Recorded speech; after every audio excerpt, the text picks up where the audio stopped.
श्री स्वामी समर्थ सर्वांना। आज शनिवारी मोठी योगिनी एकादशी आहे। दरवर्षी ज्येष्ठ कृष्ण पक्षाच्या एकादशीला योगिनी एकादशी व्रत पाळले जाते। हा दिवस भगवान विष्णूंच्या पूजेसाठी विशेष महत्त्वाचा मानला जातो। धार्मिक मान्यतेनुसार या दिवशीचे व्रत केल्याने जीवनातील आजारांपासून मुक्तता मिळते आणि मागील जन्मातील पापांपासूनही मुक्ती मिळते। योगिनी एकादशी ही आजार बरे करण्यासाठी सर्वात प्रभावी तिथी असल्याचे म्हटले जाते। विशेषतः ज्यांना दीर्घकाळ मानसिक आणि शारीरिक वेदना होत आहेत त्यांच्यासाठी हे व्रत खूप फलदायी असल्याचे मानले जाते आणि म्हणूनच आपल्याला आज योगिनी एकादशीच्या दिवशी संध्याकाळी कापूर सोबत ह्या काही वस्तू आहेत ह्या आपल्याला रात्री घराच्या उंबरठ्यावर प्रज्वलित करायच्या आहेत। यामुळे आपल्या घरात असलेल्या अडचणी दूर होतील, निगेटिव्ह ऊर्जा कमी होईल, वाईट बाधा असतील त्या निघून जातील। बघा, प्रत्येकाच्या घरामध्ये निगेटिव्ह ऊर्जा ही साठून राहिलेली असते। वाईट बाधा असतात, करणी बाधा असतात किंवा खूप साऱ्या अडचणी असतात। तर ह्या सर्व गोष्टी घरात साठून असलेल्या निगेटिव्ह ऊर्जेमुळे देखील होत असतात आणि अशी ही निगेटिव्ह ऊर्जा आपण अशा विशिष्ट तिथीला बाहेर काढू शकतो। आणि म्हणूनच आपल्याला एकादशीला, अमावस्येला, पौर्णिमेच्या दिवशी आपल्याला घरात काही वस्तू या कापूर सोबत प्रज्वलित करायच्या आहे, जेणेकरून आपल्या घरातील निगेटिव्ह ऊर्जा ही निघून जाण्यास मदत होईल। निगेटिव्ह ऊर्जा ही आपल्याकडूनच घरात येत असते। आपण बाहेरून कुठेही जातो त्या ठिकाणाहून आपल्या बरोबर घरात प्रवेश करते आणि ती घरात घर करून राहत असते। अशा निगेटिव्ह ऊर्जेला बाहेर काढण्याचं काम आपल्याला करायचं असतं।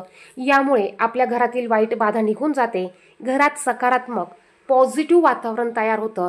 यामुळे घरातील व्यक्ती आनंदी राहतात, उत्साही राहण्यास मदत होत असते आणि आपले कामं देखील मार्गी लागत असतात। म्हणूनच आज आपल्याला भगवान श्रीहरी विष्णू यांची पूजा करायची आहेच, त्याचबरोबर आपल्याला संध्याकाळी काही वस्तू घ्यायच्या आहेत आणि ह्या प्रज्वलित करायच्या आहेत। बघा, तुम्हाला सर्वात अगोदर ह्या वस्तू तुमच्या देवघरासमोर प्रज्वलित करायच्या आहे। तुम्हाला एक मोठी पंती घ्यायची आहे। मातीची पंती घ्या किंवा तुम्ही कापूरदानी घ्या किंवा तुमच्याकडे मातीची पंती नसेल तर एखादं न लागणारं भांडं, ताटली, डिश, वाटी काहीही तुम्ही घेऊ शकता। यामध्ये तुम्हाला थोडेसे तांदूळ टाकायचे आहे। 5 भीमसेनी कापराच्या वड्या, भीमसेनी कापूर नसेल तर तुम्ही घरात जो वापरतात तो कापूर घ्या। यामध्ये तुम्हाला 5 फूल असलेल्या अखंड लवंगा घ्यायच्या आहेत। त्यानंतर तुमच्याकडे जर का हिरवी विलायची असेल तर 2 हिरवी विलायची घ्या। 1 दालचिनीचा तुकडा असेल तर तो टाका, 1 तमालपत्र टाका आणि ह्या वस्तू तुम्हाला तुमच्या देवघरासमोर प्रज्वलित करायच्या आहे।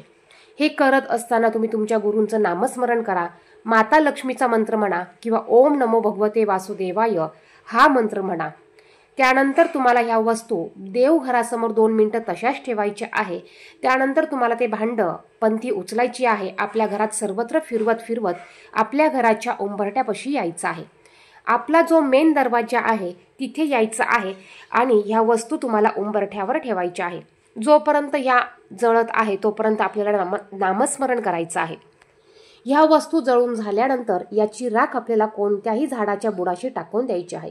अत्यंत प्रभावी असा हा उपाय आहे। कापरामध्ये घरातील वाईट बाधा शोषून घेण्याची ताकद असते। घरात वाईट विषाणू, जीवाणू, कीटाणू असतील तर ते यामुळे मरून जातात। घरात पॉझिटिव्ह एनर्जी तयार होते। लवंग ही माता लक्ष्मीला अतिशय प्रिय आहे।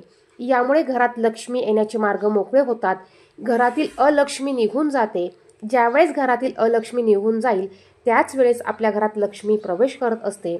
हे सर्व करत असताना आपल्याला घराचा दरवाजा, खिडक्या उघड्या ठेवायच्या आहे। हा धूर आपल्याला घरात सर्वत्र पसरायचा आहे। आपण हा उपाय संध्याकाळी 7 वाजेपासून ते 10-11 वाजेपर्यंत करू शकतात। ज्यांना शक्य नाही त्यांनी 12 वाजेपर्यंत हा उपाय केला तरी चालणार आहे। तुम्ही रोज तुमच्या घरामध्ये संध्याकाळी 2 कापराच्या वड्या, 2 अखंड फूल असलेले लवंगा याच पद्धतीने प्रज्वलित करू शकतात। यामुळे तुमच्या घरात जर का वाईट बाधा असेल, निगेटिव्ह ऊर्जा असेल तर ती नावालाही कवडीचीही राहणार नाही। अत्यंत प्रभावी असा उपाय आपण आज सर्वांनी आवर्जून करायचा आहे। धन्यवाद। श्री स्वामी समर्थ।